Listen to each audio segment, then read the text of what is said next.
Tina Toon memilih menikah secara sederhana dan hanya menggelar pesta intimate bersama keluarga besarnya.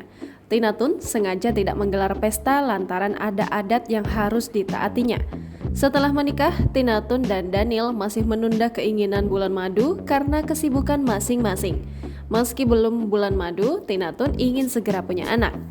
Diketahui Daniel yang menjadi suami Tina Toon ini bukanlah dari kalangan selebritas atau politisi. Sebelumnya, Tina Toon dan Daniel ingin menikah di tahun 2022.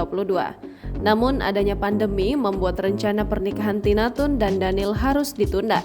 Tina Toon kembali menunda pernikahannya setelah neneknya meninggal dunia pada Desember 2022. Apabila memakai acara adat, perkawinan Tina Toon dan Daniel baru bisa digelar setelah 3 tahun usai neneknya meninggal dunia. Bahkan, kata Tina Toon, ia sempat berencana menikah di rumah agar omanya bisa menyaksikan pernikahannya secara langsung. Namun ternyata takdir berkata lain karena sang oma meninggal dunia pada Desember 2022. Dalam keterangan Instagramnya, Tina meminta maaf karena baru mengumumkannya. Tina menyebutkan bahwa hubungan asmaranya bersama Daniel sudah terjalin sejak lama. Jangan lupa subscribe, share, komen, dan like ya.